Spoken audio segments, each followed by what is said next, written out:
Hi all, എല്ലാവർക്കും edtech സിവിലിൻ്റെ മറ്റൊരു വീഡിയോയിലേക്ക് സ്വാഗതം. ഇന്ന് നമ്മൾ പ്ലെയിൻ ടേബിൾ സർവേയെക്കുറിച്ചാണ് ക്ലാസ് എടുക്കാൻ പോകുന്നത്.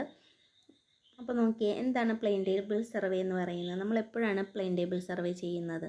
ഫീൽഡ് വർക്കും പ്ലോട്ടിംഗ് വർക്കും ഒരേപോലെ ചെയ്യാൻ പറ്റുന്ന ഒരു സർവേയാണ് പ്ലെയിൻ ടേബിൾ സർവേ എന്ന് പറയുന്നത്.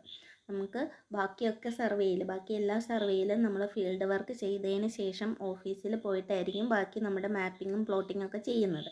പക്ഷേ പ്ലെയിൻ ടേബിൾ സർവേയിൽ നമ്മൾ ഫീൽഡ് വർക്ക് ചെയ്യുന്നതിനോടൊപ്പം തന്നെ പ്ലോട്ടിങ്ങും ചെയ്യാറുണ്ട്. അതേപോലെ തന്നെ സ്മോൾ ആൻഡ് മീഡിയം സ്കെയിൽ മാപ്പിങ്ങിന് വേണ്ടിയിട്ടാണ് നമ്മൾ പ്ലെയിൻ ടേബിൾ സർവേ യൂസ് ചെയ്യുന്നത്. പിന്നെ മാഗ്നറ്റിക് ഏരിയാസിലാണ് നമ്മൾ കൂടുതലും പ്രിഫർ ചെയ്യുന്നത്. കാരണം ലോക്കൽ അട്രാക്ഷൻ എന്ന് പറയുന്ന അത് കോമ്പസ് സർവേക്ക് വലിയൊരു വെല്ലുവിളിയാണ്.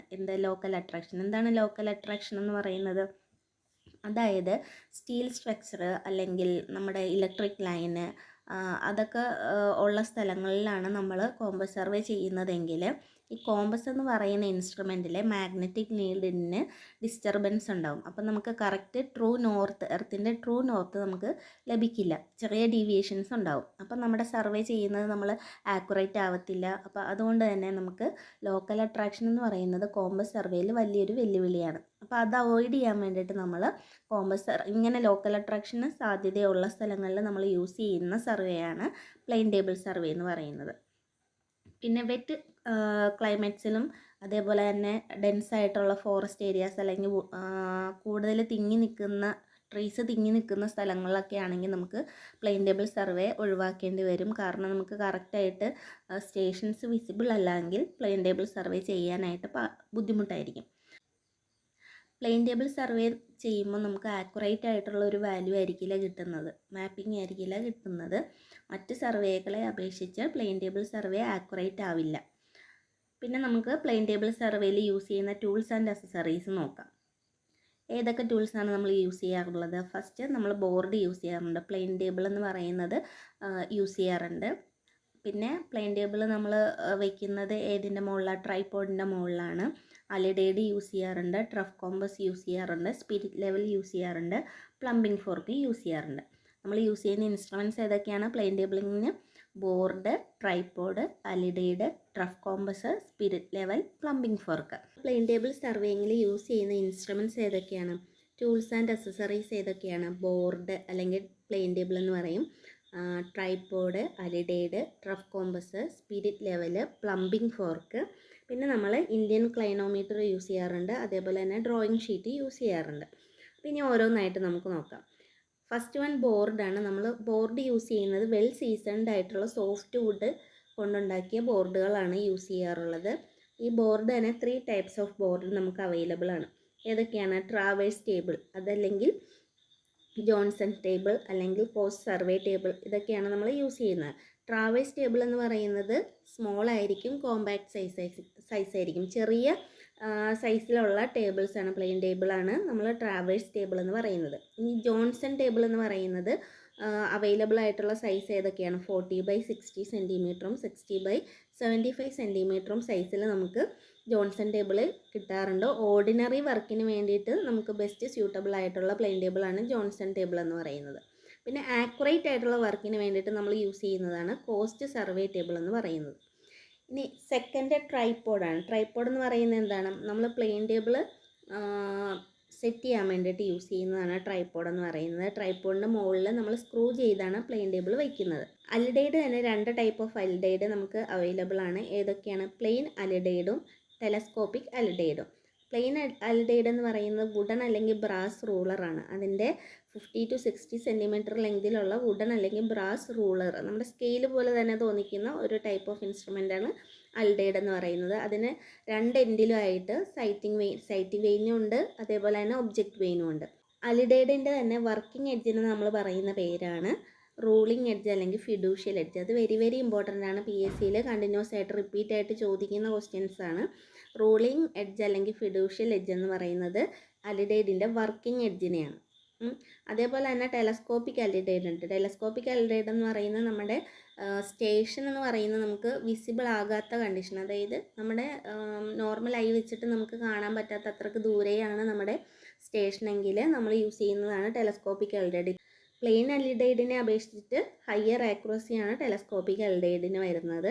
ലോങ് ഡിസ്റ്റൻസ് വരുന്ന സമയങ്ങളിലാണ് നമ്മൾ ടെലസ്കോപ്പിക് അലിഡൈഡ് യൂസ് ചെയ്യുന്നത്. ഇനി അടുത്തതാണ് ട്രഫ് കോമ്പസ്. ട്രഫ് കോമ്പസ് എന്തിനു വേണ്ടിയിട്ടാണ് നമ്മൾ യൂസ് ചെയ്യുന്നത്? ഓറിയൻറ്റേഷൻ പർപ്പസിന് വേണ്ടിയിട്ട് യൂസ് ചെയ്യുന്നതാണ് ട്രഫ് കോമ്പസ്. അതേപോലെ തന്നെ നമ്മുടെ സർവേയിൽ, പ്ലെയിൻ ടേബിൾ സർവേയിൽ നമ്മൾ നോർത്ത് ഡയറക്ഷൻ മാർക്ക് ചെയ്യാറുണ്ട്, എർത്തിൻ്റെ ട്രൂ നോർത്ത് മാർക്ക് ചെയ്യാറുണ്ട്. അപ്പോൾ അതിന് വേണ്ടിയിട്ട് നമ്മൾ യൂസ് ചെയ്യുന്നതാണ് ട്രഫ് കോമ്പസ് എന്ന് പറയുന്നത്. നെക്സ്റ്റ് വണ്ണാണ് സ്പിരിറ്റ് ലെവൽ. എന്തിനാണ് സ്പിരിറ്റ് ലെവൽ യൂസ് ചെയ്യുന്നത്? പ്ലെയിൻ ടേബിളിൻ്റെ ഹൊറിസോണ്ടാലിറ്റി ചെക്ക് ചെയ്യാൻ വേണ്ടിയിട്ട് നമ്മൾ യൂസ് ചെയ്യുന്ന ഇൻസ്ട്രുമെൻ്റ് ആണ് സ്പിരിറ്റ് ലെവൽ എന്ന് പറയുന്നത്. അടുത്തത് പ്ലംബിംഗ് ഫോർക്ക് അല്ലെങ്കിൽ പ്ലംബിംഗ് ഫോർക്ക് വിത്ത് യു ഫ്രെയിമാണ്. എന്താണ് പ്ലംബിംഗ് ഫോർക്ക് എന്ന് പറയുന്നത്? നമ്മുടെ പ്ലെയിൻ ടേബിളിൻ്റെ അതായത് നമ്മൾ ഇൻസ്ട്രുമെൻറ്റ് സെറ്റ് ചെയ്തതിന് ശേഷം ഇൻസ്ട്രുമെൻറ്റ് സ്റ്റേഷൻ പ്ലെയിൻ ടേബിളിൽ നിന്ന് ഗ്രൗണ്ടിലേക്ക് ട്രാൻസ്ഫർ ചെയ്യാൻ വേണ്ടിയിട്ടാണ് നമ്മൾ plumbing fork with you frame use ചെയ്യുന്നത്. ഇനി നെക്സ്റ്റ് ടോപ്പിക്കാണ് setting up the plain table എന്ന് പറയുന്നത്. പ്ലെയിൻ ടേബിൾ സെറ്റ് ചെയ്യാൻ വേണ്ടിയിട്ട് നമുക്ക് 3 സ്റ്റെപ്സ് ആണുള്ളത്. First one centring. സെൻറ്ററിങ് എന്ന് പറയുന്നത് എന്താണ്? നമ്മുടെ ഷീറ്റിലെ, ഡ്രോയിങ് ഷീറ്റിലെ എക്സാക്ട് സെൻറ്റർ നമ്മുടെ ഇൻസ്ട്രുമെൻറ്റ് സ്റ്റേഷൻ കറക്റ്റായിട്ട് ഗ്രൗണ്ട് സ്റ്റേഷനിലേക്ക് ട്രാൻസ്ഫർ ചെയ്യാന്ന് ഉള്ള പ്രോസസ്സാണ് സെൻറ്ററിങ് എന്ന് പറയുന്നത്. നമ്മുടെ ഇൻസ്ട്രുമെൻറ്റ് സ്റ്റേഷൻ മാർക്ക് ചെയ്യുന്ന പ്രോസസ്സാണ് സെൻറ്ററിങ് എന്ന് പറയുന്നത്. അപ്പോൾ അതിന് വേണ്ടി നമ്മൾ യൂസ് ചെയ്യുന്ന plumbing fork with you frame ആയിരിക്കും. രണ്ടാമത്തതാണ് ലെവലിങ്. ലെവലിംഗ് എന്ന് പറയുന്നത് എന്താ? അതായത് പ്ലെയിൻ ടേബിൾ കറക്റ്റ് ഹൊറിസോണ്ടലായിട്ട് തന്നെ കീപ്പ് ചെയ്യാൻ വേണ്ടിയിട്ട് നമ്മൾ സ്പിരിറ്റ് ലെവൽ യൂസ് ചെയ്തിട്ടാണ് ചെയ്യുന്നത്. അതായത് പ്ലെയിൻ ടേബിളിൻ്റെ ഹൊറിസോണ്ടാലിറ്റി ചെക്ക് ചെയ്യുന്നത് സ്പിരിറ്റ് ലെവൽ ഉപയോഗിച്ചുകൊണ്ടാണ്. ആ പ്രോസസ്സിനെയാണ് നമ്മൾ എന്ത് വിളിക്കുന്നത്? ലെവലിംഗ് എന്ന് വിളിക്കുന്നത്.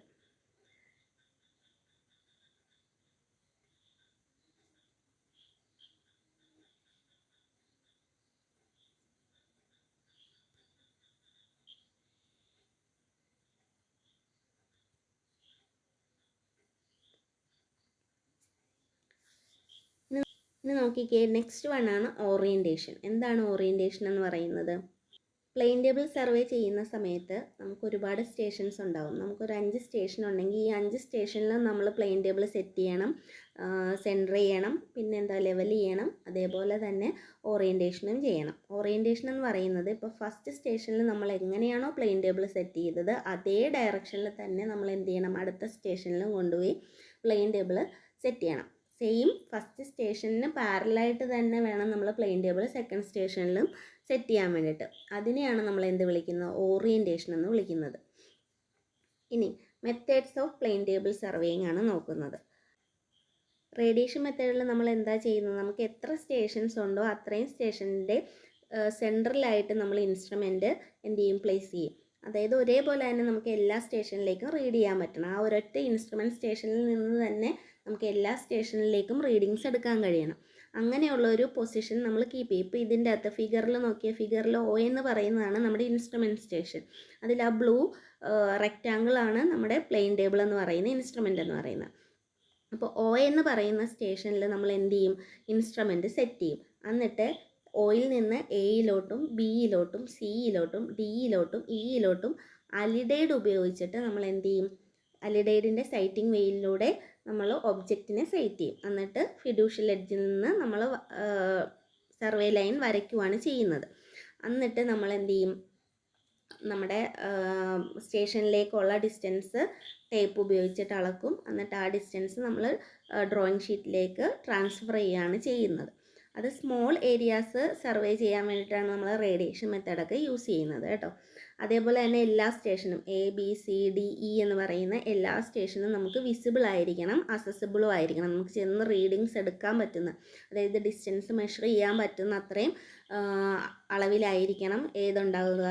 ABCDE എന്ന് പറയുന്ന സ്റ്റേഷൻസ് ഉണ്ടാവാൻ പാടുള്ളൂ. അതായത് ഓയിൽ നിന്ന് നമുക്ക് ABCDE എന്ന് പറയുന്ന സ്റ്റേഷനിലേക്ക് മെഷർമെൻ്റ് എടുക്കാനും പറ്റണം, അതിൻ്റെ ഡിസ്റ്റൻസ് എടുക്കാനും പറ്റണം. അതേപോലെ തന്നെ ഈ ABCDE എന്ന് പറയുന്ന സ്റ്റേഷൻസ് നമുക്ക് വിസിബിളും ആയിരിക്കണം. അങ്ങനെയുള്ള കണ്ടീഷൻസിലാണ് നമ്മൾ റേഡിയേഷൻ മെത്തേഡ് യൂസ് ചെയ്യുന്നത്. അടുത്ത മെത്തേഡാണ് ട്രാവേഴ്സിങ് മെത്തേഡ് എന്ന് പറയുന്നത്. എന്താണ് ട്രാവേഴ്സിങ് മെത്തേഡ്? ട്രാവേഴ്സിങ് മെത്തേഡിൽ നമ്മൾ ചെയ്യുന്നത് ഈ എല്ലാ സ്റ്റേഷനിലേക്കും, ഈച്ച് സ്റ്റേഷനിലും നമ്മൾ എന്ത് ചെയ്യും? ഇൻസ്ട്രുമെൻറ്റ് സെറ്റ് ചെയ്യും. ഓരോ സ്റ്റേഷനിൽ നിന്നും അടുത്ത സ്റ്റേഷന് സൈറ്റ് ചെയ്യും. ഇപ്പോൾ എയിൽ കൊണ്ടുപോയിട്ട് നമ്മൾ ഇൻസ്ട്രുമെൻറ്റ് സെറ്റ് ചെയ്ത് കഴിഞ്ഞാൽ ആദ്യം നമ്മൾ എങ്ങോട്ടേക്ക് സൈറ്റ് ചെയ്യും? ബിയിലേക്ക് സൈറ്റ് ചെയ്യും. എന്നിട്ട് ബിയിലേക്കുള്ള സർവേ ലൈൻ നമ്മൾ അൽഡേഡ് ഉപയോഗിച്ചിട്ട് പ്ലോട്ട് ചെയ്യും. അതേപോലെ തന്നെ നമ്മൾ ബിയിൽ കൊണ്ടുപോയി ഇൻസ്ട്രുമെൻറ്റ് വയ്ക്കുന്നു. എന്നിട്ട് തിരിച്ച് നമ്മൾ എന്ത് ചെയ്യുന്നു? എയിലോട്ടും സൈറ്റ് ചെയ്യുന്നു, സിയിലോട്ടും സൈറ്റ് ചെയ്യുന്നു. എന്നിട്ട് ഓറിയൻറ്റേഷൻ കറക്റ്റാക്കിയതിന് ശേഷം സർവേ ലൈൻ നമ്മൾ വരയ്ക്കുന്നു. അങ്ങനെ ഓരോ സ്റ്റേഷനിലും നമ്മൾ കൊണ്ടുപോയിട്ട് എന്ത് ചെയ്യുന്നു? പ്ലെയിൻ ടേബിൾ സെറ്റ് ചെയ്ത് പ്ലോട്ട് ചെയ്യുകയാണ് ചെയ്യുന്നത്.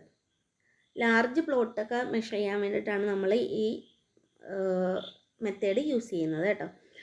ഇൻ്റർസെക്ഷൻ മെത്തേഡിൽ നമുക്ക് 2 കൺട്രോൾ സ്റ്റേഷൻസ് ഉണ്ടാവും. നോക്കി, എ ബി എന്ന് പറയുന്ന 2 കൺട്രോൾ സ്റ്റേഷൻ ഉണ്ടാവും. അതേപോലെ തന്നെ സി എന്ന് പറയുന്നത് ഒരു ടാർഗറ്റ് സ്റ്റേഷനുമായിരിക്കും. അപ്പോൾ എയിൽ നിന്നും ബിയിൽ നിന്നും സി എന്ന് പറയുന്നത് വിസിബിൾ ആയിരിക്കണം. എയിൽ നിന്നും ബിയിൽ നിന്നും സി എന്ന് പറയുന്നത് വിസിബിൾ ആയിരിക്കണം. അതേപോലെ തന്നെ എയിൽ നിന്ന് നോക്കുമ്പോൾ സിയും കാണാൻ കഴിയണം, ബിയും കാണാൻ കഴിയണം. അതേപോലെ ബിയിൽ നിന്ന് സൈറ്റ് ചെയ്യുമ്പോൾ എയും കാണാൻ കഴിയണം, സിയും കാണാൻ കഴിയണം. എന്നാൽ സി എന്ന് പറയുന്നത് ഇൻഅക്സസിബിൾ പോയിൻ്റ് ആയിരിക്കും. എയിൽ നിന്ന് നമുക്ക് പോയി മെഷർ ചെയ്യാൻ പറ്റാത്ത ഒരു സ്ഥലത്തായിരിക്കും സി എന്ന് പറയുന്ന പോയിൻ്റ് ലൊക്കേറ്റ് ചെയ്തിരിക്കുന്നത്. അങ്ങനെയുള്ള കണ്ടീഷനിലാണ് നമ്മൾ ഏത് പ്രിഫർ ചെയ്യുന്നത്? ഈ ഇൻ്റർസെക്ഷൻ മെത്തേഡ് പ്രിഫർ ചെയ്യുന്നത്. നോക്കിയേ, നെക്സ്റ്റ് മെത്തേഡാണ് റിസെക്ഷൻ മെത്തേഡ് എന്ന് പറയുന്നത്. റിസെക്ഷൻ മെത്തേഡിൽ നമുക്ക് മറ്റ് കൺട്രോൾ സ്റ്റേഷൻസ് അറിയാമായിരിക്കും. അതിനെ ഉൾപ്പെടുത്തിക്കൊണ്ട് അതിനെ ഉപയോഗിച്ചുകൊണ്ട് നമ്മൾ എന്താ ചെയ്യുന്നത്? ഇൻസ്ട്രുമെൻറ്റ് സ്റ്റേഷൻ ലൊക്കേറ്റ് ചെയ്യുകയാണ് ചെയ്യുന്നത്. അതിന് 3 മെത്തേഡ്സ് ആണുള്ളത്. First orientation by back ray, second one 2 point problem, പിന്നെ 3 പോയിൻറ്റ് പ്രോബ്ലം.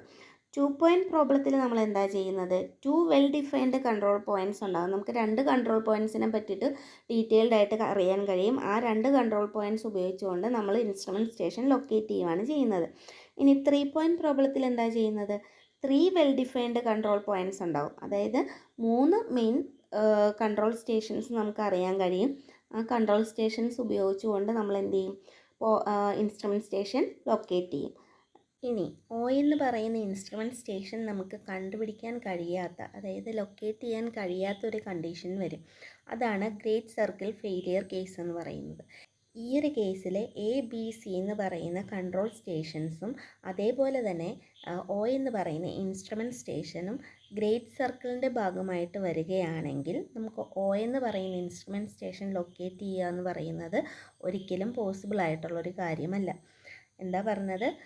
ഒരു ഗ്രേറ്റ് സർക്കിളിനുള്ളിൽ, അതായത് ഇത്രയും ഓർത്താൽ മതി, ഒരു സർക്കിൾ, ആ സർക്കിളിനുള്ളിൽ വരുന്ന ആ സർക്കിളിൻ്റെ സർക്കംഫറൻസിൽ നമ്മുടെ എ ബി സി എന്ന് പറയുന്ന സ്റ്റേഷനും ഫിഗറിൽ നമുക്ക് നോക്കുമ്പോൾ മനസ്സിലാവും. എ ബി സി ഒ എന്ന് പറയുന്ന 4 സ്റ്റേഷൻസും 3 കൺട്രോൾ സ്റ്റേഷനും അതേപോലെ തന്നെ നമ്മുടെ ഇൻസ്ട്രുമെൻറ്റ് സ്റ്റേഷനും സർക്കിളിൻ്റെ സർക്കംഫറൻസിൽ തന്നെയാണ് വരുന്നത്. അങ്ങനെ ഒരു കണ്ടീഷൻ വരികയാണെങ്കിൽ ഒ എന്ന് പറയുന്ന ഇൻസ്ട്രുമെൻറ്റ് സ്റ്റേഷൻ ലൊക്കേറ്റ് ചെയ്യുക എന്നുള്ളത് നമുക്ക് പോസിബിൾ അല്ല.